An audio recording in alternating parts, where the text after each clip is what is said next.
Israel. Yang lebih saya takut kita kena proksi berantakan kok. Perlindungan di Israel negara itu juga dibeli dari Israel. Kalau aku langsung dibeli itu Pak Yon. Israel memberikan saya kira warning ya, agar Iran tidak terlibat terlalu jauh di dalam hal konflik ini karena dia bisa melakukan apa saja. Iran itu adalah musuhnya Amerika.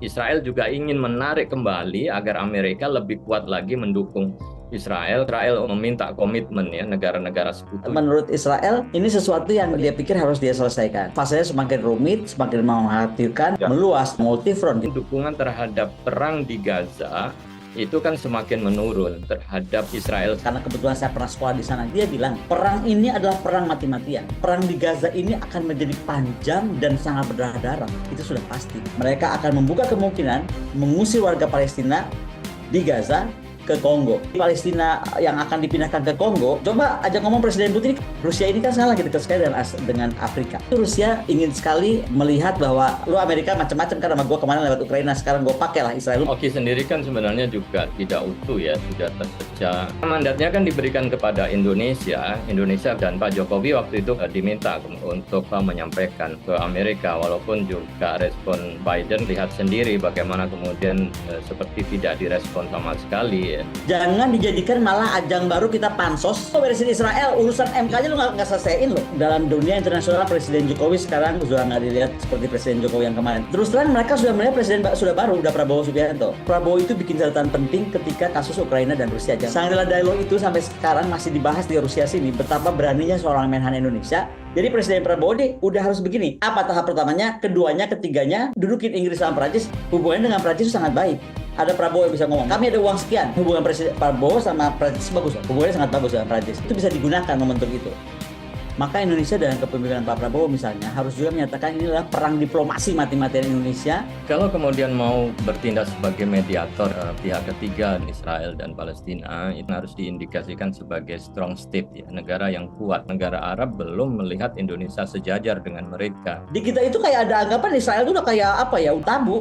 Lu mau damaiin apa orang yang merejek ngomong? Kita mau mendamaikan, tapi kita tidak mau berteman. Jadi selama kita melihat isu ini adalah dengan hate atau dengan kemarahan atau dengan benci atau dengan kutukan kepada Israel, trust me deh, Indonesia nggak akan bisa bikin apa-apa.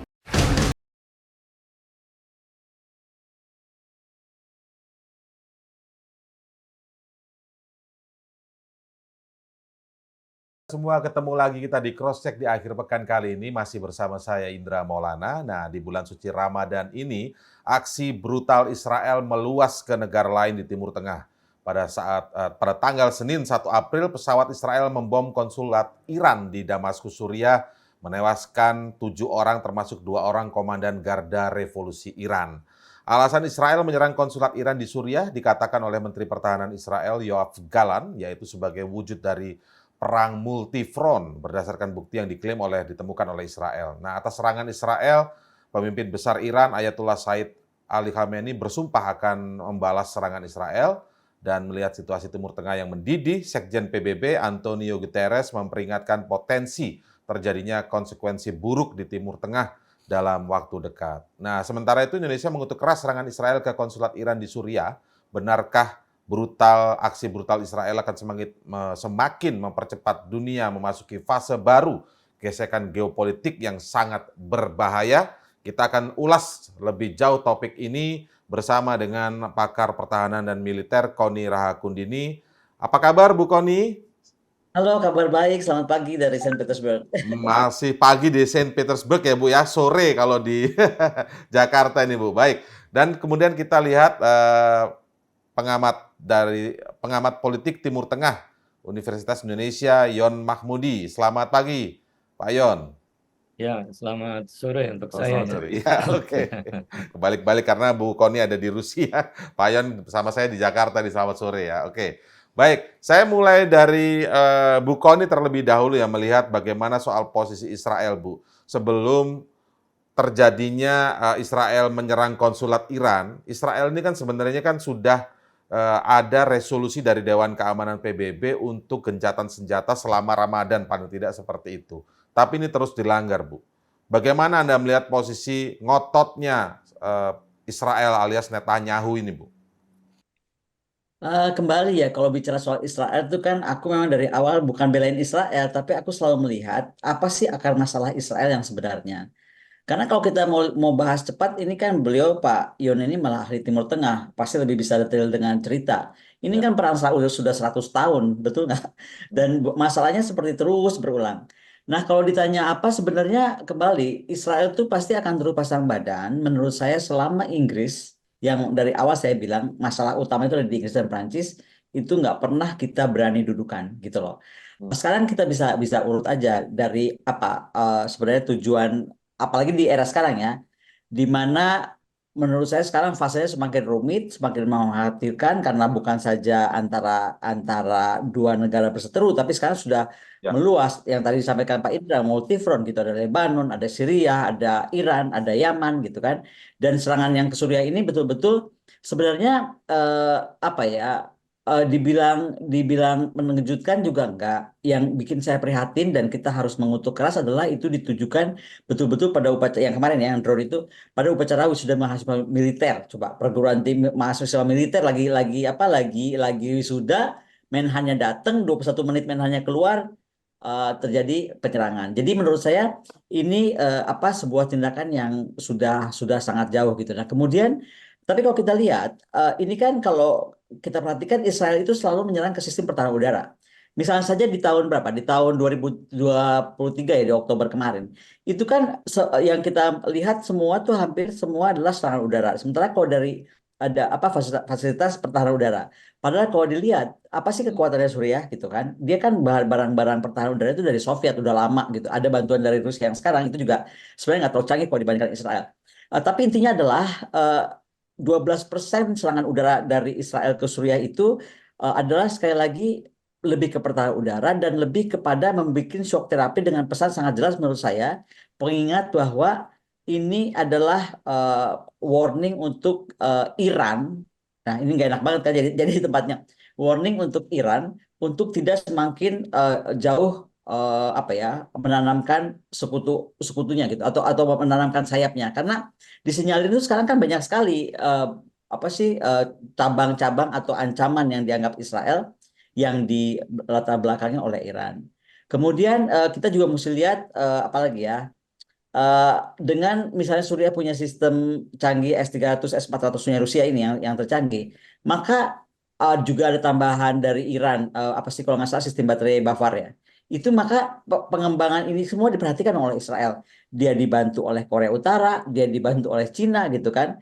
Jadi pasti menurut menurut Israel ini sesuatu yang dia pikir harus dia selesaikan. Nah, kembali kalau saya bilang ini kan udah berulang berapa kali. Sampai sekarang Lebanon pun tertarik-tarik, itu sudah keberapa kalinya Lebanon tertarik-tarik ya.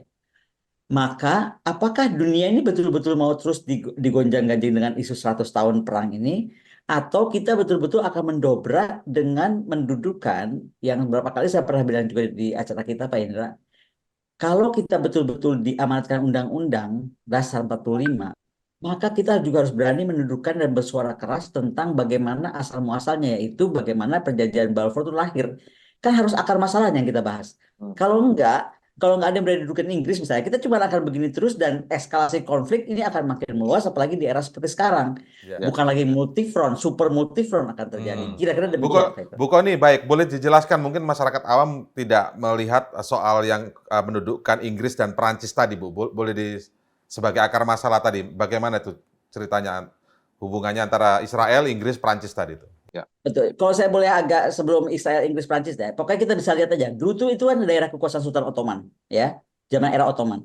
Ottoman aja nggak pernah membagi daerah itu, karena menurut Sultan Ottoman itu daerah yang tribe-nya terlalu ekstrim, terlalu banyak, terlalu cabangnya terlalu heboh. Jadi nggak pernah. Tapi ketika kemudian 1917, ketika Rothschild duduk dengan Pak Menlu Inggris waktu itu, apa duduk bersama, waktu itu kemudian melahirkan deklarasi Balfour. Deklarasi Balfour atau surat itu isinya hanya 67 kata. Kalau kita buka, saya pernah masukkan dalam IG saya. Itu hanya 67 kata. Tapi isinya yang paling paling gila itu memberikan dampak sampai hari ini, yaitu memberikan apa ya, pemerintah Inggris eh, apa ya, dorongan untuk mendirikan rumah nasional bagi orang Yahudi. Itu kira-kira lah. Nah, Artinya apa? Deklarasi Balfour ini menjadi kekuatan Eropa yang menjanjikan gerakan Zionis atau membantu gerakan Zionis, dan mandatnya dibentuk tahun 1923. Mandatnya itu dibentuk tahun 1923 dan akan berlangsung hingga 48. Nah, menjelang 48 itulah kemudian juga masuk lagi beberapa beberapa event terjadi. Misalnya kekerasan terjadi ketika pemberontakan Arab di tahun 36. Ya kan? Kemudian bagaimana ketika Komite Nasional Arab itu bergerak. Nah, ada kemudian juga didusuk resolusi PBB 1947. Jadi populasi Yahudi waktu itu membengkak menjadi 33%. Keluarlah resolusi resolusi PBB. Kemudian apa lagi? Peristiwa Nakba. Nakba itu adalah ketika Mei 48 itu mau berakhir, kemudian di 47 sekitar 500-an desa ya atau kota itu dihancurkan oleh dan disebut gerakan atau disebut operasi Nakba. Itu bencana besar oleh orang-orang Arab di sana ketika 15.000 warga warga Palestina terbunuh. Kemudian didusung lagi oleh perang 6 hari setelah Nakba itu ada apa ya? Ada gerakan lagi bagaimana ketika Mesir mengambil alih Gaza, kemudian lahirlah perang 6 hari atau disebutnya oleh orang Arab di sana itu Naksa. Jadi dari situ masuk Intifada pertama tahun 1987, masuk kemudian perjanjian Oslo. Oslo itu bagaimanapun juga mengakhiri membuat sebuah momentum penting ketika PA Otoritas Palestina itu akhirnya menandatangani perjanjiannya. Nah, itu yang juga membuat akhirnya PLO mengakui Israel. PLO ya. Jadi kalau mau dilihat ini, kemudian lahir perang saudara dan lain dan sebagainya. Tapi kalau saya balik, Balfour itu adalah surat penting hanya 67 kata yang membuat bencana itu sampai sekarang. Jadi kalau saya, karena saya biasa di militer, militer itu harus dasar masalahnya apa? Itu dulu diselesaikan oleh Indonesia. Jadi daripada keliling-keliling, himbau betul boleh, tapi apakah kita nggak bisa dorong yang lebih pasti, lebih konkret gitu, Pak Indra? Jadi kalau bisa, kalau mau berperan, Indonesia ikut menginisiasi duduknya Prancis dan Inggris, maksudnya gitu Bu ya? Betul, Hmm. betul. Berbicara soal yang surat Balfour tadi itu. Ya, jadi harus mengakui dulu bahwa ini adalah asal usul utamanya kan di Balfour. Karena kebiasaan waktu itu Inggris memperlakukan the Balfour Declaration dengan cara membabat dan lain-lain, itu diikuti terus oleh Israel jadi model kan. Karena kan sebuah negara kalau ingin survive, dia akan pelajari polanya. Oh, kalau dia apa tuh polanya apa? Itu pola yang sekarang sebenarnya Israel lakukan. Itu pola yang Israel belajar dari Inggris. Gitu. Membakar meluluhlantakan desa, menyerbu orang gitu-gitu. Jadi kita bayangkan, kalau saya bilangnya gini Pak Indra, saya jadi negara nih, saya di PHP dapat tempat, saya ke situ ke tempat itu, didukung juga oleh negara ini. Kemudian ada perang terjadi antara orang yang di tempat itu dengan saya. Tapi kan ada backup saya gitu. Kenapa kita nggak pernah ributin backupnya? Iya, Ya kenapa kan? ributnya Yang itu kita ya? ributin hanya kabar dua terus gitu. Dan itu yang kalau saya bilang ada masalah tribe, ada masalah Sunni Syiah, ada masalah Israel Palestina yang sudah berdarah-darah dari sebelum 100 tahun. Dari sebelum Balfour aja mereka sudah berdarah-darah sejarahnya. Kan Israel itu bangsa yang terbuang, balik lagi. Kayak gitu lah kira-kira. Buang, balik lagi sehingga atau mereka menyebut bangsa yang dijanjikan. Kalau kita mau naik ke kitab suci. Tapi intinya adalah ini memang udah perang ribuan tahun. Saya cuma tarik ke 100 tahun terakhir karena di era 100 tahun sejak Balfour gitu kira-kira. Oke, baik. Saya beralih ke Pak Yon dulu. Kalau dari sudut pandang Pak Yon melihat seperti apa? Saya ingin melihat juga gini, yang terkini terlihat itu kan bagaimana Dewan Keamanan PBB pada akhirnya bisa lolos resolusi untuk gencatan senjata, ya kan, selama bulan Ramadan, walaupun itu resolusi itu diniatkan dibuat untuk perdamaian yang lebih panjang sebenarnya ya, jangka panjang. Tapi alih-alih gencatan senjata di bulan Ramadan, serangan-serangan terhadap warga sipil, rumah sakit tetap dilakukan Israel di Gaza. Artinya resolusi Dewan Keamanan PBB ini apakah nggak punya kekuatan untuk ditegakkan gitu. Misalnya ada, kalau katanya disebut di piagam PBB pasal 41, 42, ada hukumannya kalau melanggar resolusi Dewan Keamanan PBB. Bahkan kekuatan militer katanya bisa dikerahkan di sana. Bagaimana Pak Yon melihat Israel yang tetap berani untuk tidak mematuhi resolusi ini? Ya, saya melihat bahwa Israel ini kan merasa percaya diri ya, bahwa masih ada yang membackup apapun yang mereka lakukan. Nah, ini kan saya kira persoalan mendasar ya dari Israel. Jadi ada semacam impunitas ya. Jadi apapun yang dia lakukan, kemudian tidak ada konsekuensi, termasuk juga penegakan hukum internasional. Karena jalan menuju ke sana kan sangat panjang. Dan tentu kita bersyukur ketika kemudian resolusi PBB, Dewan Keamanan PBB itu bisa digulirkan ya dengan posisi Amerika abstain ya. Tapi ketika Amerika abstain, kemudian siapa yang bisa menegakkan resolusi keamanan PBB ini terhadap Israel? Ini kan juga menjadi persoalan tersendiri.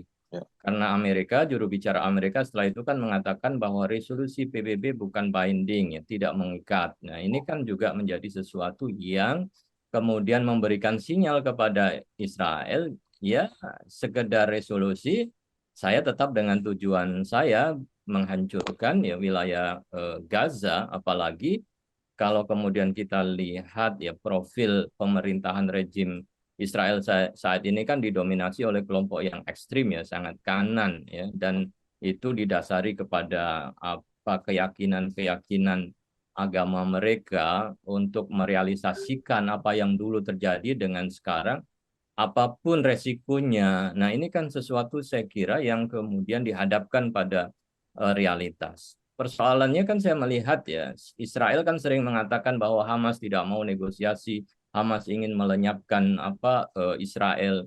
Saya kira kan ini adalah sebuah propaganda saja yang digunakan. Karena realitas saya setuju pada Bu Kony ketika Oslo PLO yang dianggap teroris itu akhirnya bisa mengakui ya, Israel ketika dijanjikan perdamaian dan dijanjikan otoritas kemerdekaan. Tapi kan realitasnya janji itu tidak pernah dipenuhi, akhirnya menimbulkan ya 87 itu, Intifada 87 itu kan orang-orang Hamas masih remaja-remaja.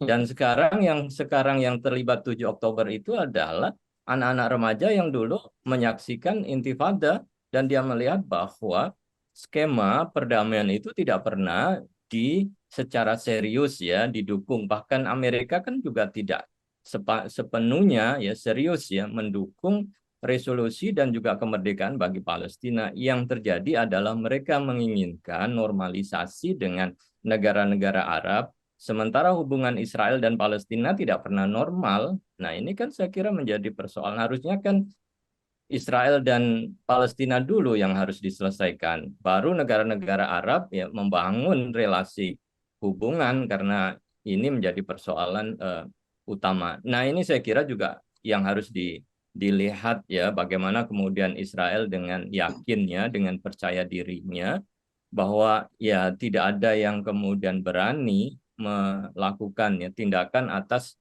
pelanggaran resolusi. Dan resolusi itu siapa yang dimandatkan ya untuk kemudian menegakkan. Nah, ini kan belum ada ya pembicaraan dari Dewan Keamanan PBB ya, siapa yang dimandatkan untuk menegakkan resolusi. Oke.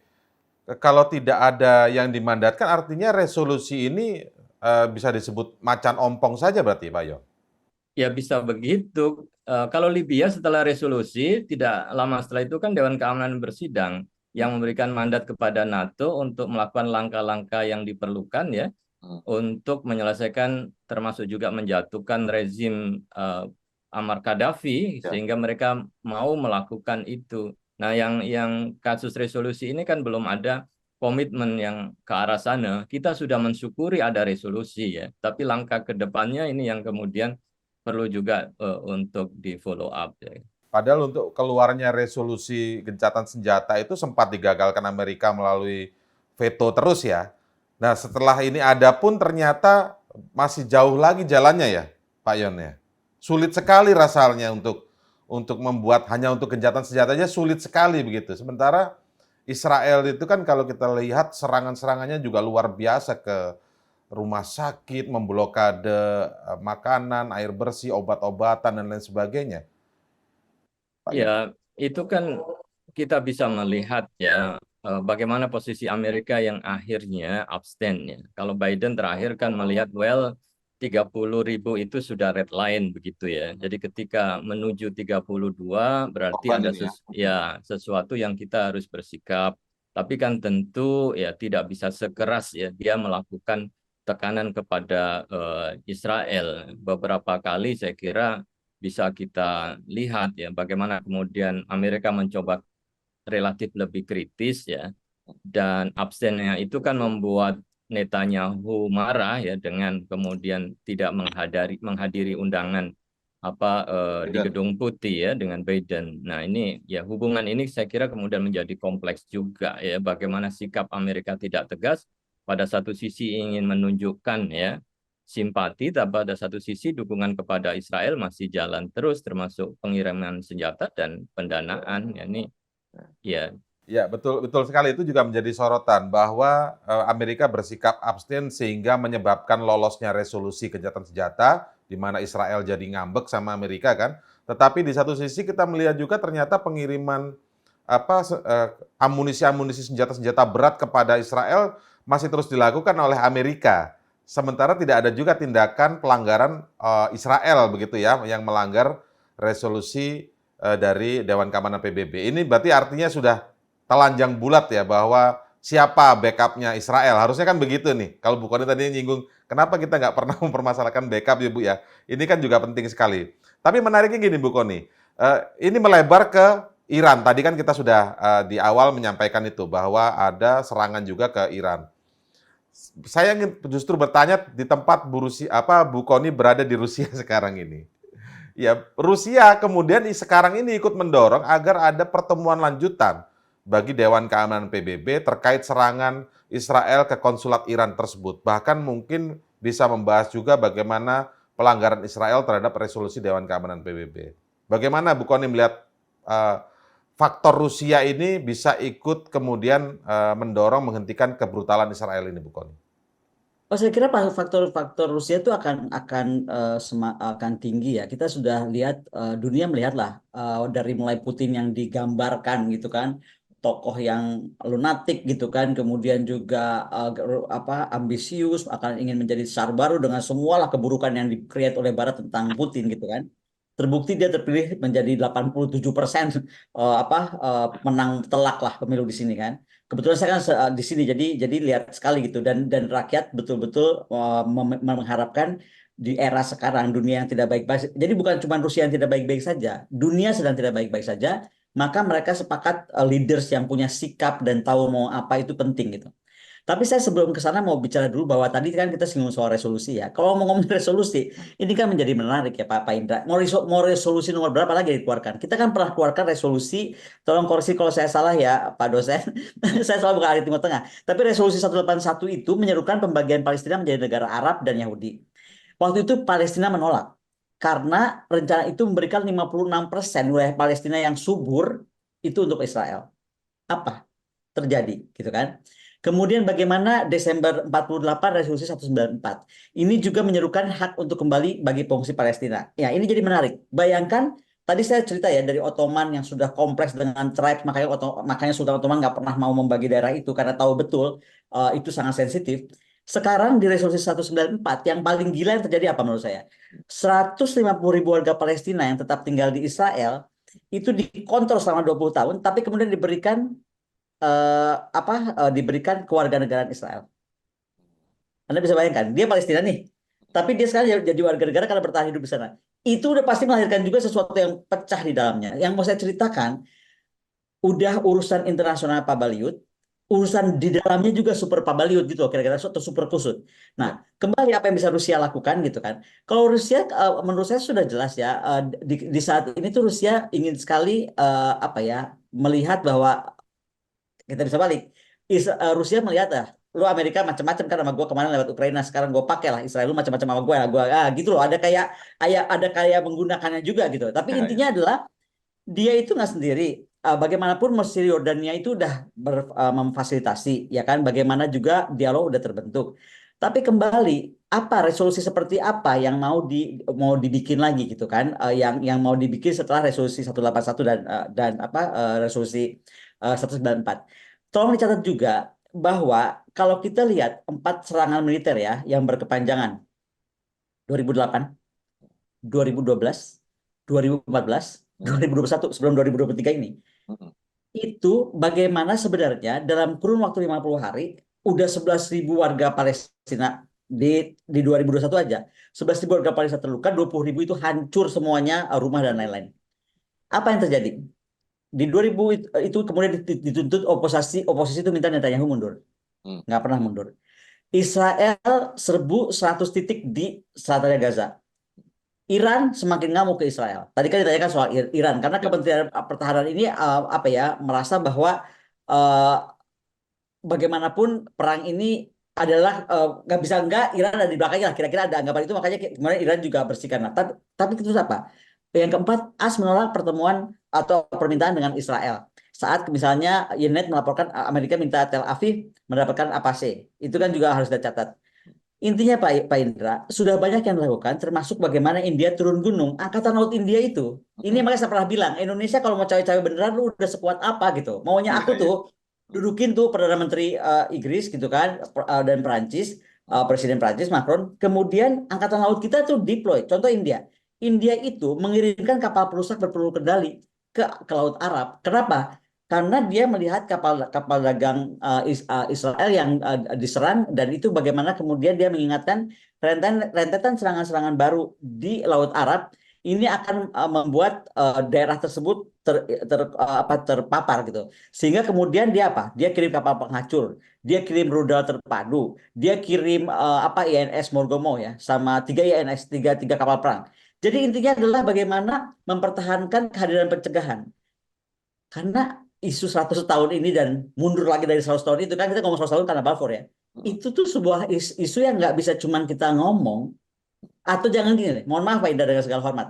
Jangan dijadikan malah ajang baru kita pansos untuk naikin rekam jejak seolah-olah turun perdamaian dunia, tapi yang diberesin itu nggak beres apa? Coba mohon Nggak maaf. komprehensif, maksudnya nggak komprehensif gitu ya. Cuman pansos.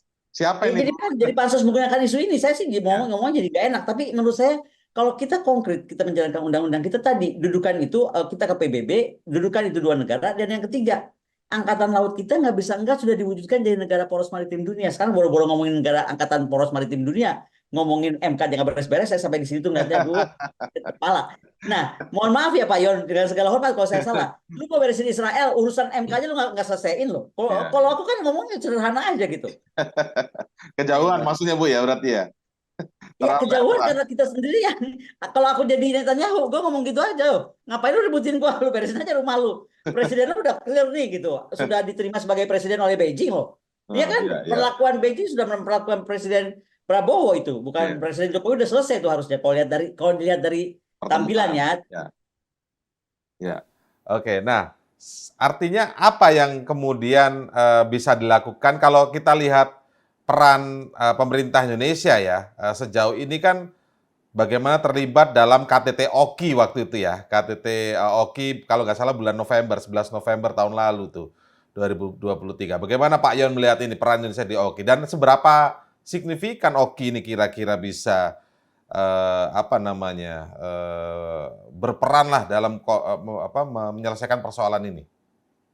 Ya, Oki sendiri kan sebenarnya juga tidak utuh ya, sudah terpecah dari berbagai kepentingan negara-negara Arab, antara negara-negara Teluk maupun juga negara-negara yang tergabung dalam resisten, ya, eksis resisten ya, kelompok-kelompok perlawanan ya. Kalau negara Teluk kan cenderung memang trennya waktu itu adalah cenderung bisa bekerja sama dengan Amerika, sementara yang eh, Iran, Irak, Suriah itu kan melakukan perlawanan. Nah, forum itu justru digunakan untuk melunakkan sikap Oki agar tidak mengikuti sikap-sikap yang diajukan oleh Iran. Maka keputusan untuk membentuk 6 negara yang diberikan mandat, ya, guna melakukan langkah-langkah diperlukan dapat menyelesaikan atau menghentikan serangan di Gaza, itu Iran kan tidak dimasukkan karena Iran dianggap ya terlalu frontal ya di dalam menghadapi ini. Indonesia ada, kemudian ada Jordan, ada Mesir ya, ada Qatar, dan kalau tidak salah Nigeria juga ya. Dan Indonesia kemudian mendapatkan posisi cukup penting. Dan Pak Jokowi waktu itu kan diminta untuk menyampaikan ke Amerika, walaupun juga respon Biden kan kita bisa lihat ya, lihat sendiri bagaimana kemudian seperti tidak direspon sama sekali ya suara aspirasi yang disampaikan oleh Jokowi pada waktu itu. Nah, dalam hal ini saya kira kalau memang tadi Indonesia mau fokus ya, 6 negara yang sudah mendapatkan mandat itu kan saya kira sudah bisa menjalankan untuk mendudukkan persoalan ya. Mereka sudah ketemu dengan pemegang otoritas di Cina, di Rusia, kemudian negara-negara besar yang lain ya. Kenapa itu tidak segera Indonesia memiliki sikap yang lebih progresif ya, lebih proaktif ya di dalam hal menjalankan tugas-tugasnya itu. Jadi kan tidak bisa kemudian hanya reaktif memberikan kecaman dan lain Ya. sebagainya. Sementara aksi-aksi mendasar, bagaimana sih peta perdamaian itu yang akan dituju? Saya khawatir juga kita tidak seserius itu untuk melangkah ke arah sana gitu ya. Jadi Sepakat, hanya Pak Yon. spontan. Jadi hanya spontan, hingga kita tidak akan pernah terlibat di dalam perundingan-perundingan yang ada. Sekarang ini kan yang kuat adalah Qatar, karena dia punya hubungan dengan Hamas, punya komunikasi dengan Israel, ya, Amerika walaupun agak tidak menyukai, tapi kan mau tidak mau mereka harus berunding di bawah Qatar, karena itu yang bisa menjembatani. Nah, sementara kan kita tidak punya hubungan komunikasi, bahkan secara khusus dengan Palestina, dengan pihak-pihak yang perlawanan juga kita tidak ada gitu ya, sehingga dalam suatu sisi ya memang menjadi ngambang ya. Jadi memang perlu kalau memang kita mau menggunakan forum OKI dan sudah mendapatkan mandat ya gunakan sebaik-baiknya, dan tidak cukup level menteri ya, tetapi presiden juga harus ikut turun tangan gitu, karena Qatar itu presiden wakil presidennya yang mengawal segala kebijakan diplomasi dan juga kebijakan luar negerinya, bahkan ikut turun negosiasi, menimpul presiden-presiden yang ada begitu ya, untuk memang menunjukkan sikap ini. Tapi kita saat ini kan ya bersyukur karena Bu Retno yang tegas ya, tapi kan saya kira tidak cukup ya, harus ya, lebih dari itu saya. Jadi presiden juga, karena ini mandat sudah diberikan kan begitu ya, dari Oki ya. Iya, karena mandatnya kan diberikan kepada Indonesia, walaupun yang menjalankan Menteri Luar Negeri. Tapi kan ini harus kemudian ya menjadi bagian penting ya, kesempatan yang diberikan bagaimana kita bisa menunjukkan ya. Karena selama ini kan hanya slogan-slogan memainkan peran perdamaian di dunia internasional, tapi realitasnya Nggak ngapa-ngapain. nggak ngapa-ngapain, masih jauh dari apa yang diharapkan. Aduh, syukur yang ngomong Pak Yon. Kalau aku langsung dibully tuh Pak Yon. Dianggap bela Itu Israel langsung. bahasanya Pak Yon. Tadi pertanyaan saya juga nggak ngapa-ngapain. Kalau Bu Kony tadi langsung jangan jadi ajang pansos. Ya. Ya Aku Bu. boleh tambah nggak Pak Indra? Silakan Bu Kony. Jadi gini, menurut aku, kita tuh lihat sikap Israel yang sudah aku bilang berapa kali ya, karena kebetulan saya pernah sekolah di sana. Jadi mereka tuh selalu bilang bahwa mereka tuh dari lahir tidur dengan mata terpejam sebelah. Jadi mereka selalu siaga, dan buat mereka serangan satu itu adalah artinya serangan semua. Sekarang kita lihat, Netanyahu, tadi udah saya bilang kan, udah dituntut mundur, toh dia nggak mundur-mundur. Dan dia bilang loh, yang paling kita mesti catat, dia bilang, perang ini adalah perang mati-matian. Artinya apa? Perang di Gaza ini akan menjadi panjang dan sangat berdarah-darah. Itu sudah pasti. Dan bagaimana sebenarnya dia menyatakan bahwa militernya itu akan diintensify untuk semua wilayah tersebut yang mengancam kedaulatan Israel. It's very clear dari Netanyahu. Sekarang kita lihat posisi Mesir. Mesir itu lebih jelas. Tadi kalau Pak Yon bilang, apa sih kita dan harus presiden yang turun tangannya? Saya sepakat karena gini, di sana kan levelnya sudah kepala negara atau enggak paling tidak wakil gitu kan. Nah, ada 3 fase yang Mesir sekarang minta. Pertama adalah bagaimana fase pertama Israel dipaksa sebenarnya untuk menghentikan operasi militernya selama paling tidak 1-2 minggu, ya kan, ini segera untuk membebaskan paling enggak 40 sandera. 40 sandera itu adalah orang tua, perempuan, anak-anak. Kemudian apa yang kedua? Bagaimana sepakat untuk pertukaran jenazah militan Hamas? Karena buat militan Hamas, jenazah itu sangat penting, menunjukkan kesahitan mereka dan lain-lain. Yang itu ditahan oleh Israel dengan pertukaran sandera Israel dikembalikan. Oke? Yang ketiga, bagaimana mencakup kesepakatan semua untuk semua. Jadi artinya mengembalikan 6.000 tahanan Palestina, ya kan? Termasuk tentara yang ditahan oleh Hamas juga. Jadi ada sesuatu yang konkret gitu Pak Indra, numbers atau apa ya, atau sikap yang sangat jelas. Tapi saya mesti catat lagi, kenapa kita mencatatkan apa yang mesti jelas itu adalah tadi, Netanyahu udah bilang kok ini akan perang mati-matian. Sama seperti Putin perang mati-matian terhadap Ukraina. Artinya apa sih? Apapun dihadapi gitu. Same thing with Israel sekarang. Nah, yang paling penting Indonesia nih kalau menurut saya dengan posisi yang karena undang-undang gitu kan. Kalau undang-undang memerintahkan, kita nggak bisa cuma berhenti dengan pawai 100 orang turun ke Jalan Sudirman, atau orang strike nggak belanja di Zara cuma 2-3 hari, besok belanja lagi juga ke Zara. Yang kemarin ada di lihat aku lihat Boykot gitu ya maksudnya ya. Oh, kami anti ini lah. Besoknya gue ketemu di Zara udah 3 hari kemudian dia udah di Zara lagi shopping lagi. Jadi kan jadi apa? Jangan jadi tadi jangan cuma jadi pernak-pernik aja. Tahu nggak apa yang saya pikirkan Pak Yon? Kalau Pak Amerika yang kita selalu tuduh begana begini, bisa pernah melahirkan Abraham Accord, Bo ya Indonesia tuh melahirkan apa Ibrahim Accord lah gitu. Atau apa namanya saya nggak tahu kalau itu Abraham ini Ibrahim gitu ya. Apapun yang lebih konkret tadi. Contoh Mesir. Paling enggak Mesir itu telah memberikan fase-fase 1, 2, 3, ya kan? Nah, yang kita mesti bikin atau presiden kita mesti bikin, dan ini menurut saya lebih ke Presiden Prabowo sih. Kalau Presiden Jokowi kayaknya udah kebanyakan pusing ngurusin Gibran raka buming rakanya, jadi udah nggak sempet dia mikirin ini. Jadi Presiden Prabowo ini udah harus begini. Apa tahap pertamanya, keduanya, ketiganya, ya kan? Lalu dudukin Inggris sama Prancis, bikin deh ini. Kalau dan hubungan Presiden Prabowo sama Prancis bagus loh. Hubungannya sangat bagus sama Prancis. Hmm. Jadi menurut saya itu bisa digunakan momentum itu. Jadi kelihatan Indonesia betul-betul menjalankan undang-undang. Selain yang nomor 2 tadi, kerahkan betul, kuatkan betul tentara kita itu adalah menjadi angkatan laut yang terbesar di bumi bagian selatan kembali, sehingga bisa seperti India. India belum apa-apa udah mengerahkan 3 kapal Navy-nya loh. INS Calcutta, INS Kochi, sama INS Marmugo. Kita, nah itu aja Pak Indra.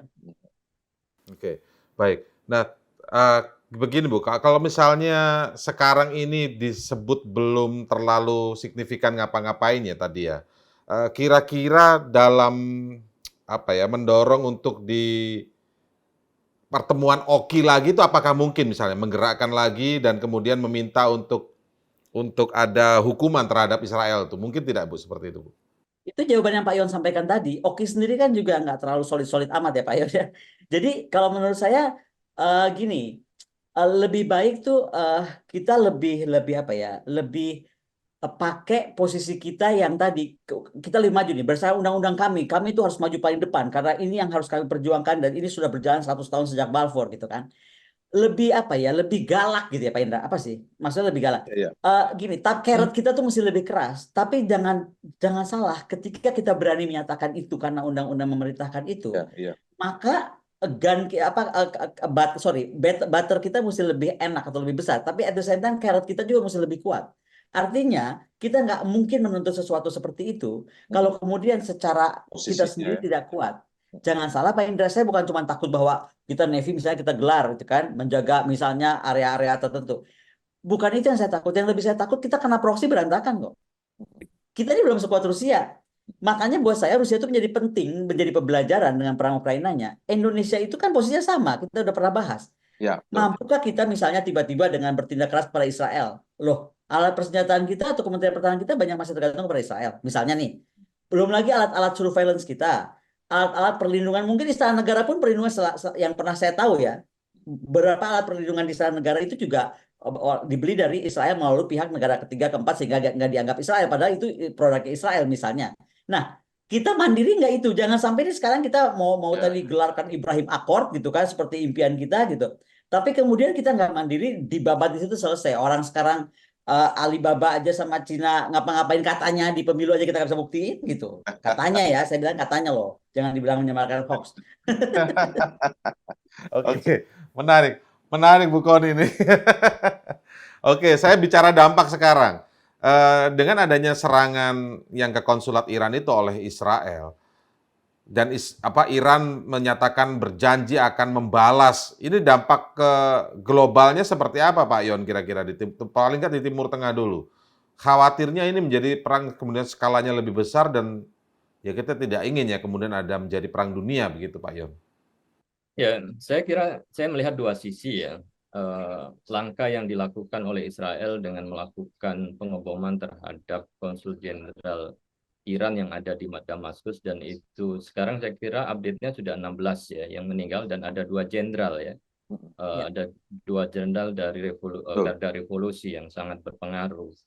Nah, ini juga sebagai upaya dari Israel untuk memberikan saya kira warning ya agar Iran tidak terlibat terlalu jauh di dalam hal konflik ini karena dia bisa melakukan apa saja. Karena apa yang terjadi di Houthi ya, kemudian melakukan serangan-serangan, kemudian Hizbullah di Lebanon, serangan-serangan terhadap apa yang dari Irak maupun Suriah itu disinyalir oleh Israel itu adalah bagian dari kerja kelompok tadi itu ya pasukan spesial Al-Quds yang ada di Garda Revolusi.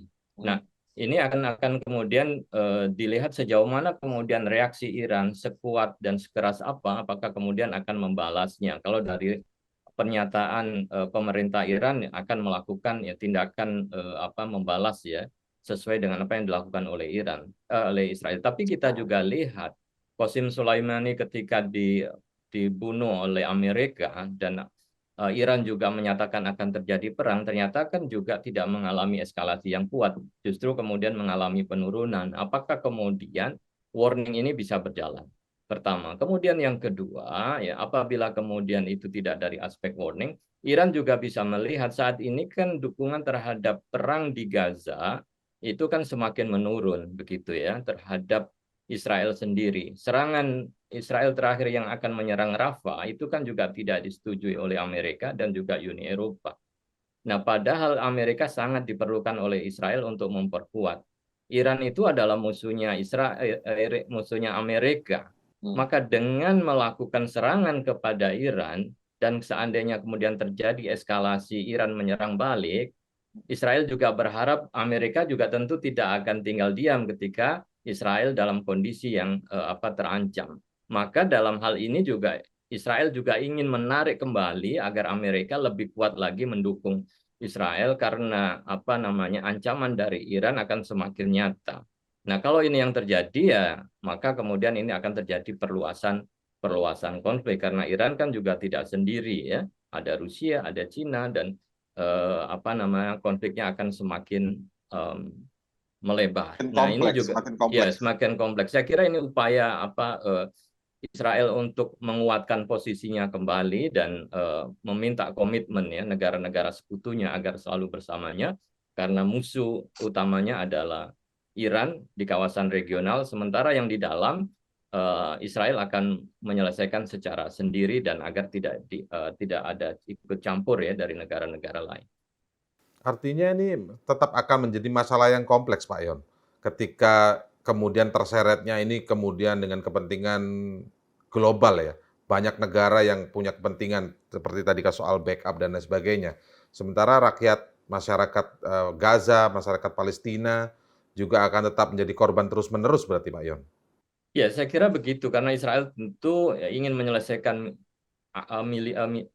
aksinya di Palestina, di Gaza, kemudian mengamankan wilayah itu. Pada satu sisi dia dalam kondisi yang tidak sepenuhnya kuat, dukungan semakin melemah, tetapi ambisinya menjadi sangat kuat. Amerika sudah mulai agak menarik jarak, maka juga perlu bagi Israel agar sekutu-sekutunya itu mendekat kembali. Maka isu yang paling memungkinkan adalah melibatkan Iran sebagai musuh utama di kawasan, karena ini juga bisa membuat mereka menjadi solidaritasnya menguat kembali karena berhadapan dengan musuh di kawasan yang lebih besar. Dan Jadi mereka kalau juga berharap juga negara-negara Arab yang lain yang bermusuhan dengan Iran, nah itu juga akan mengubah posisinya. Nah, ini saya kira saya lihat dari aspek itu. Strategi jadi ya. Jadi kalau Iran terpancing membalas besar-besaran, malah justru itu skenario Israel yang berjalan ya? Ya, saya kira dua respon itu disukai oleh Israel ya. Iran dalam kondisi menerima karena mendapatkan warning itu. Israel juga oke. Kemudian Iran melakukan serangan, Israel juga siap karena dia berharap bantuan dari sekutu semakin kuat ketika Iran melakukan tindakan itu. Tapi kan juga akan kita lihat sejauh mana Amerika mau ya terlibat ya dalam perang sekarang yang mungkin kalau bisa dilihat skalanya akan lebih besar ya kalau dipaksakan terjadi eskalasi yang lebih besar. Bu Kony kalau melihat posisi negara-negara Arab itu kenapa tidak mungkin solid untuk mensupport Palestina begitu dari kajian Bu Kony? Itu kan bertahun-tahun sudah seperti ini ya. Kembali ditarik dari tribes-nya mereka itu dari era dulu pun mereka itu nggak bisa rukun, udah pasti nggak bisa. Dari aliran Sunni Syiah aja kalau kita tarik itu udah dari situ satu faktor aja itu membuat mereka nggak bisa satu. Belum lagi sekarang di era perang yang sudah fuka ini, proksi bisa dibuat segala macam semakin apa ya jelimet gitu. Coba sekarang perhatikan misalnya kita selalu bilang bahwa akan berdampak pada dunia perdagangan internasional, pada ya, minyak, pada dunia sekarang kan dunia konektivitas ya. Misalnya dengan Laut Merah sekarang yang selalu diblokade oleh Houthi Yaman ini, itu kan dapat menjadi trigger untuk perang regional dan perang lebih internasional karena sekali lagi itu jalur laut gitu. Nah, itu ada pembelajaran sebenarnya kita mesti ambil. dari kasus ini ya, terlepas dari kita menyelesaikan masalah mereka, tolong lihat ketika arus laut maaf blokade laut dilakukan oleh sebuah negara di tempat kita, ya kan? Itu kan itu atau nggak usah negara, kelompok loh itu bukan negara malah sebuah kelompok atau sebuah gerakan apa dampaknya? Ternyata kan regional internasional bisa bereaksi. Nah intinya adalah ini tuh adalah sebuah masalah yang kalau tidak segera selesai akan menciptakan krisis kompleks. Menarik tadi Pak Indra nanyain soal Rusia. Saya tuh lagi mikir-mikir. Rusia ini kan sekarang lagi dekat sekali dengan Afrika. Sebuah posisi yang menurut saya itu harusnya posisi Indonesia karena kita pernah melahirkan Konferensi Asia Afrika and so on and so forth. Tapi hari ini yang ada di Afrika dan hati dan jiwa orang Afrika kalau bisa Presiden Putin. Yang saya mencatat cuma begini. Apa yang akan dilakukan di belakang layar atau di muka layar antara Israel dan Rusia? Dengan pernyataan Netanyahu, mereka akan membuka kemungkinan mengusir warga Palestina di Gaza ke Kongo. Ini menarik kan?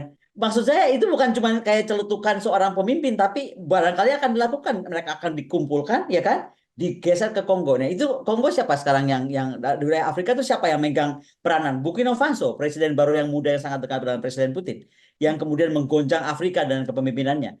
Jadi menurut saya Indonesia ini gitu loh, jangan cuma cengang-cengok ayah naon gitu, tapi apa nih? Pertama sudah undang-undang katanya 45, kemudian kita yang dulu mendeklarasikan Asia Afrika, mbok ya gitu. Dengan yang lebih konkret tadi apa? Misalnya sekarang dengan ide Palestina yang akan dipindahkan ke Kongo, coba ajak ngomong Presiden Putin kira-kira gimana solusi ini. Jadi lebih maju ke dalam hal-hal yang lebih konkret tadi loh Pak Indra, yang tadi saya bilang supaya nggak cuma capnya pansos atau cuma kelihatan peduli, tapi terus so what? Buktinya beliau dosen Timur Tengah UI aja merasa kita nggak Belum maksimal. ngapa-ngapain. Ya. Apa yang dibuat oleh Bu Menlu ya. Tapi sekali lagi, apa lebih konkretnya Indonesia sudah umur berapa puluh tahun hari ini, kita diundang-undangkan tahun berapa, apa yang lebih konkret secara diplomasi dan secara militer itu yang saya sudah sebutkan berapa puluh kali gitu. Bu Kony, mungkin ini analogi yang kurang persis banget ya. Tapi ketika kita membahas soal Rusia Ukraina waktu itu kan peran Indonesia kita melihat bagaimana Presiden Jokowi ke Rusia, kemudian ke Ukraina. Apakah mungkin yang dimaksud effort lebih itu seperti ini begitu Bu? Mungkin Presiden Jokowi apakah perlu sampai datang ke Gaza dan lain sebagainya? Menurut Bu Kony seperti apa kira-kira? Pertama, dalam dunia internasional Presiden Jokowi sekarang sudah nggak dilihat seperti Presiden Jokowi yang kemarin. I have to say that. I'm sorry. Saya kan sebelum di Rusia ini, saya ke Prancis, saya ke Inggris, saya ke mana-mana, dan sekarang di Rusia. Terus terang mereka sudah melihat Presiden sudah baru, udah Prabowo Subianto. Satu. Kenapa bisa itu terjadi? Jadi kalau saya udah nggak marah perlakuan Pak Prabowo diterima katanya orang berlebihan dari Cina ya, dari Xi Jinping. Buat saya karena Presiden Jokowi bunuh dirinya sendiri. Gini, di dunia internasional kita tuh malu Pak. Karena orang merasa kita negara demokrasi yang hebat, yang kuat. Kenapa bisa seorang presiden memilih anaknya ketika dia aktif? Itu nggak ada yang bisa jawab. Nah, jadi kalau sekarang Bapak minta beliau ke Israel dan Palestina, saya nggak yakin akan ada efek besar. Itu nomor pertama. Nomor kedua, yang paling ajaib Indonesia itu dari dulu. Saya sempat jadi advisor di HMI Pak ya. Saya dan Andi Wijayanto tuh pernah mau mengumpulkan semua negara Islam atas inisiatif HMI untuk mendamaikan. Lucunya, itu yang sampaikan Pak Yon.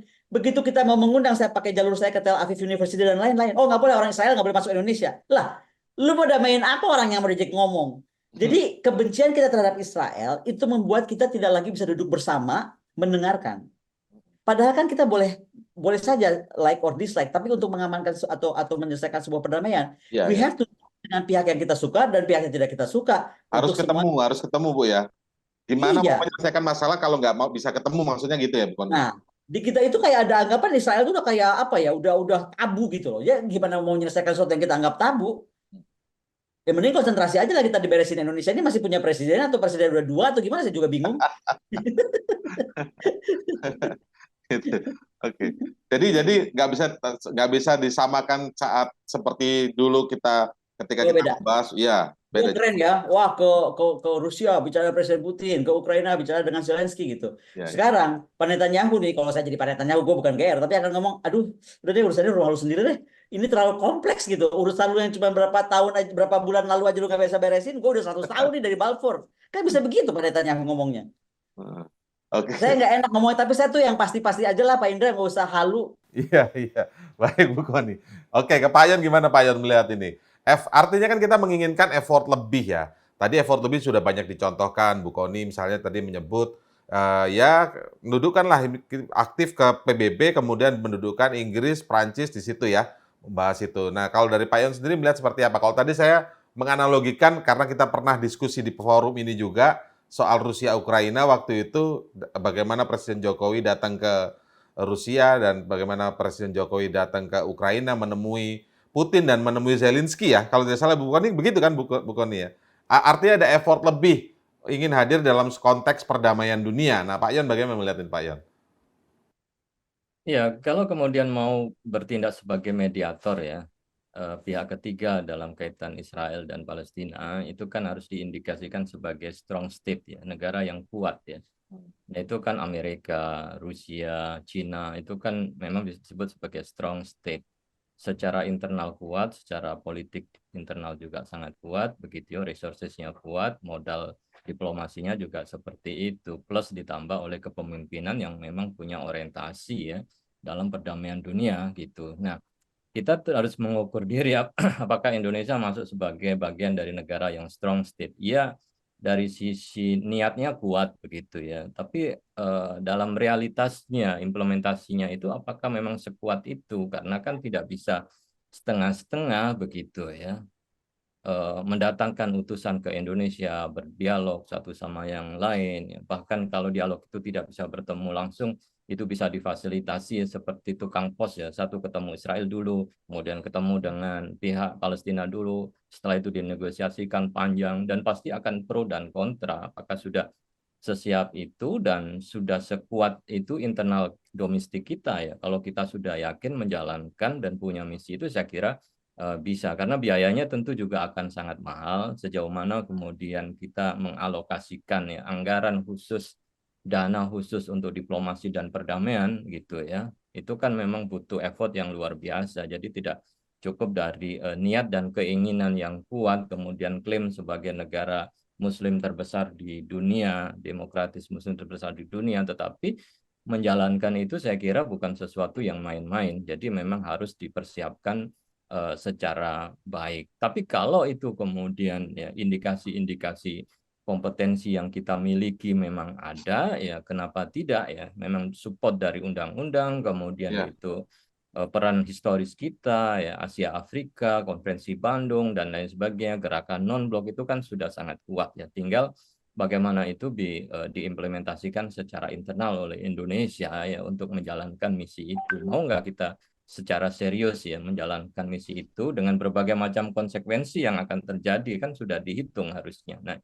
kalau itu saya kira Indonesia bisa melakukan ya langkah-langkahnya mungkin lebih kuat ya, lebih elegan, yang dihormati begitu ya. Memang kalau sekarang Pak Jokowi ke Palestina ya posisinya bukan sebagai pemimpin negara yang bisa melanjutkan proses ke depannya begitu ya, pasti akan berbeda posisinya. Nah, kepemimpinan baru harusnya sih punya arah ke sana yang bisa menunjukkan ya posisi Indonesia, karena Indonesia juga beberapa kasus ya dengan negara-negara Arab belum dianggap sejajar. Ini kan persoalan juga ya, Hmm. karena kasus-kasus macam-macam, kasus domestik ya, pekerja domestik PMA di Arab Saudi, di negara-negara Teluk. Jadi ya orang melihat ini memang siapa gitu ya. Nah, kalau posisi itu sudah disejajarkan dan mereka sudah melihat kita ya sebagai negara yang kuat, itu saya kira akan sangat mudah. Nah, sekarang posisi diplomasi kita memang ya agak sedih juga ya untuk dikatakan memang dalam kurun waktu yang lama dengan negara-negara Arab belum melihat Indonesia sejajar dengan mereka. Nah, itu kan itu harus diperkuat sehingga kita punya kontribusi termasuk perdamaian Oke. Israel Palestina. Artinya terlalu berlebihan sekarang ini berarti untuk kenyataannya ya, kita mengharap ada effort lebih kita supaya bisa berperan soal perdamaian eee, Palestina Israel. Begitu ya, Pak? Pak Yon ya. Ya, ya secara solidaritas iya, tetapi di dalam hal menjalankan misi itu yang kita ya harus mengukur diri apakah kita memang bisa dan mau ya. Kalau memang bisa dan mau yang harus secara serius dilakukan begitu, karena tidak cukup dengan aksi-aksi solidaritas saja, dan itu nanti akan terulang-ulang dari tahun ke tahun juga kasusnya nggak jauh berbeda. Sikap pernyataan kita juga hampir sama, mengecam dan tidak menyelesaikan masalah. Jadi memang harus langkahnya 2-3 langkah ke depan yang lebih terukur dan sistematis, dan ada dalam perencanaan. Kalau sejauh ini yang mungkin konkret dilakukan seperti apa Pak Yon? Supaya ada effort lebih, tidak sekedar aksi solidaritas dalam artian ya berbicara di forum PBB, tapi apa misalnya Pak Yon kira-kira? Ya, dalam lingkup yang lebih kecil saja ya. Kayak Cina itu ada Special Envoy for Afghanistan, Special Envoy for Palestine. Jadi ada hal-hal yang memang itu menjadi fokus dari masalah dunia internasional. Mereka ada utusan khususnya begitu. Nah, kita kan belum sampai pada tataran itu. Task force saja tidak ada. Padahal ini adalah masalah Des yang aja nggak ada Pak Yon, mohon maaf dipotong. Des aja nggak ada. des saja tidak ada begitu ya. Nah, bagaimana mau kemudian membicarakan? Khawatir juga akan tertinggal dengan isu-isu yang sudah berjalan. Begitu terjadi kita terkaget-kaget karena kita tidak menyiapkan itu. Ya, saya kira bisa dimulai dari itu, dari Des, Task Force atau Special Info yang memang punya leverage untuk berbicara di level internasional, bernegosiasi ya dengan pihak-pihak yang memang menghadapi masalah, plus dengan sekutu-sekutu yang ada ya, bicara ke Cina, Rusia, ke Inggris, ke Prancis, ya ke Amerika. Siapa yang menjalankan itu? Selama ini kan belum dijalankan secara baik untuk mengkoneksi semua itu. Jadi masih ya serba spontan ya, kadang sporadis juga dan tidak terstruktur secara baik. Yang penting kelihatan di luarnya apa namanya, ya solidaritas ya, citra ya. Oke. Nah, tapi saya ingin to be fair lah. Misalnya kalau sekarang ini tidak dibebankan ke persoalan ini di pemerintahan saat ini saja ya, mungkin atau 10 tahun terakhir, bagaimana kontribusinya, perannya terhadap Palestina. Tapi persoalan Palestina Israel kan sudah jauh lama ke belakang begitu ya. Nah, kalau Bu Kony punya catatan seperti apa? Pernah sejauh apa dan seprogresif apa peran Indonesia dalam konteks Palestina ini, Bu Kony? Mungkin nggak sekarang belum nih, nggak terlalu maju, tapi dulu apakah pernah ada atau memang nggak pernah ada juga karena kita nggak punya map-nya. Kalau buat saya seprogresif apa ya, seprogresif kita telah melahirkan di undang-undang kita sebuah presiden harus berdiri, itu yang paling jauh. Bayangkan negara mana di dunia ini yang bikin kepentingan nasional sebuah negara lain itu masuk ke kepentingan nasional dia dong, atau agenda nasional dia. Nggak ada menurut saya. Nah, justru karena kita punya kelebihan itu diundang-undangkan. Tadi saya sepakat dengan Pak Yon, misalnya sekonkret apa kita mau bayar? Apakah dengan kita sekarang sudah membentuk solidaritas yang sangat kuat terhadap Palestina gitu kan, maka kemudian kita akan mengeluarkan dana makanan gratis yang dijanjikan. Berapa ratus triliun itu? 430 triliun misalnya. 430 ya. Nah, 430 triliun kita bagi aja. 300 triliunnya misalnya buat beli alat angkatan perang, angkatan laut kita, supaya kita bisa lebih ikut menjaga dan menyelesaikan masalah.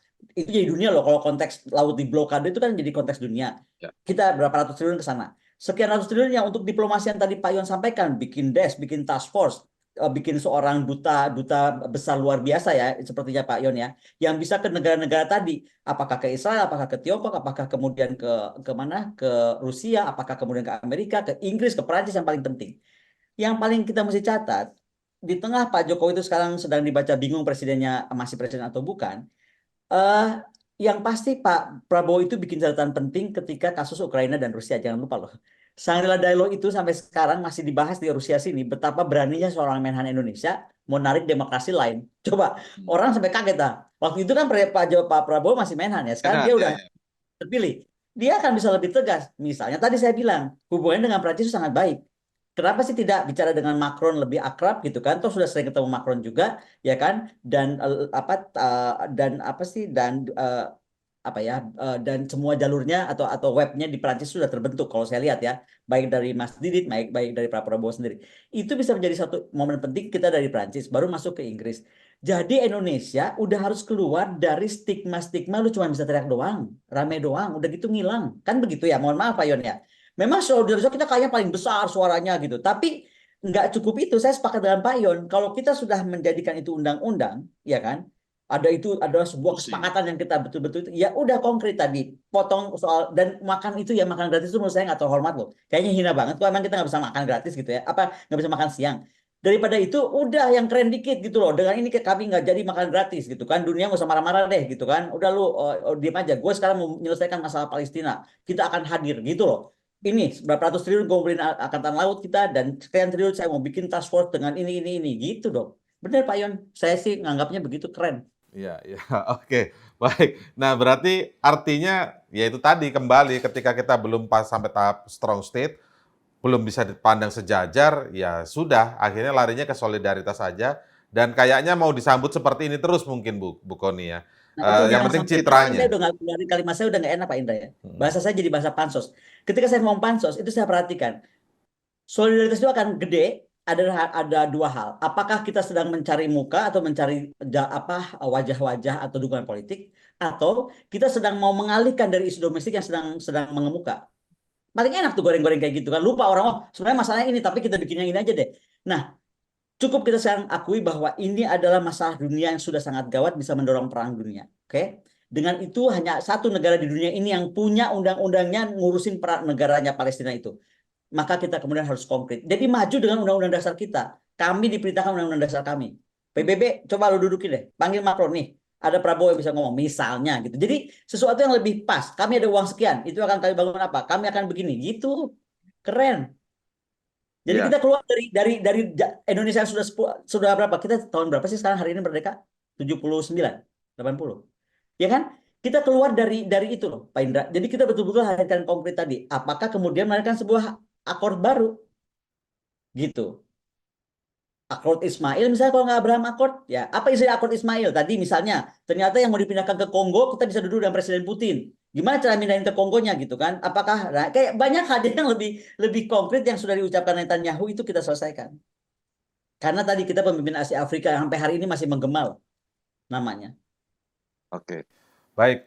Nah, sekarang sebagai penutup supaya apa namanya ini menjadi konkret bagi yang mendengarkan ini juga, baik itu dari pemerintah, Kementerian Luar Negeri, ataupun pihak-pihak terkait maupun masyarakat kita, dari Pak Yon terlebih dahulu deh, Pak Yon. Kira-kira seperti apa ke depan kita menyikapi atau mungkin bisa ditindaklanjuti lebih jauh soal peran kita ini terhadap konteks Palestina Israel ini?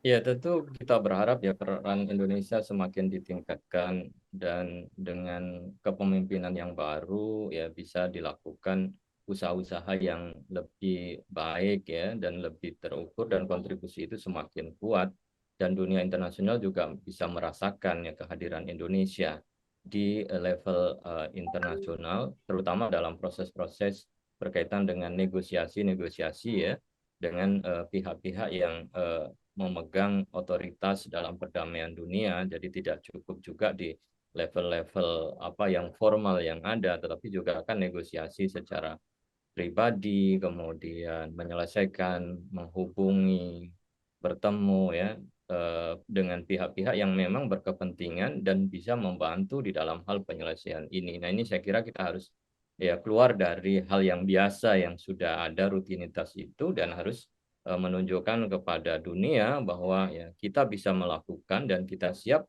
untuk melakukan dengan berbagai macam konsekuensi ya termasuk di dalam hal anggaran ya jadi tidak menjadi masalah gitu ketika diminta komitmen dan lain sebagainya ya bukan sesuatu hal yang berat gitu karena ini menyangkut kepada perdamaian internasional yang tentu berdampaknya secara global yang bisa dinikmati oleh semua gitu ya sehingga investasi di dalam hal ini juga saya kira dipikirkan.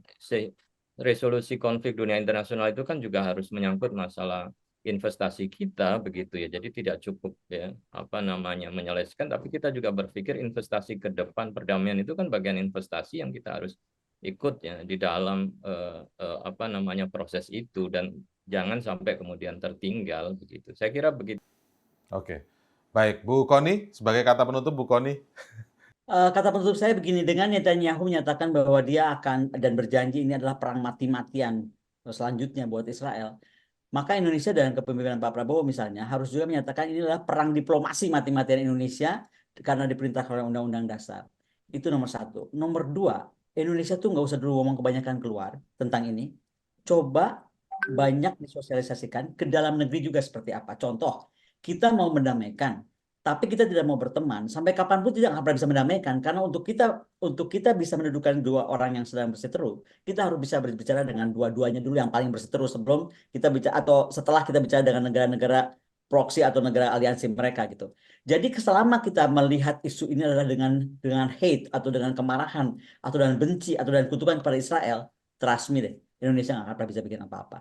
Nomor tiga, saya sepakat dengan Pak Yon, alokasikan dana yang lebih serius, paling tidak untuk DES, untuk task force, untuk apapun dan itu harus betul-betul aktif, duta besar luar biasa yang diperintahkan oleh Undang-Undang Dasar oleh Presiden ditunjuk untuk menyelesaikan masalah ini, untuk menemui Rusia, menemui Cina, menemui India, menemui Mesir, menemui siapapun termasuk juga Israel dan Palestina. Itu menurut saya lebih langkah konkret. Menuju yang keempat, melahirkan sebuah akord atau melalui deklarasi yang dengan tegas menjelaskan bagaimana isu ini harus kita selesaikan sebagai perintah, kita sebagai warga negara yang mengikuti perintah undang-undang kita. Oke, baik Ibu Koni, Pak Yon, terima kasih atas waktunya telah membicarakan persoalan ini dengan sangat komprehensif dalam cross-check tentu saja. Semoga menjadi wawasan bagi kita semua dalam melihat dinamika antara Israel dan juga Palestina. Terima kasih Bu Koni, Pak Yon, salam sehat untuk kita semua. Terima Terima kasih. kasih Sampai Mas ketemu, Indra. Pak. Sampai Oke, jumpa. ya. Baik, itu tadi diskusi kita di akhir pekan kali ini dalam Crosscheck tentu saja. Semoga ini menambah wawasan kita semua. Terima kasih untuk Anda yang terus menyaksikan Crosscheck setiap hari Minggu pukul 10 waktu Indonesia Barat di kanal YouTube medcom.id. Sampai jumpa.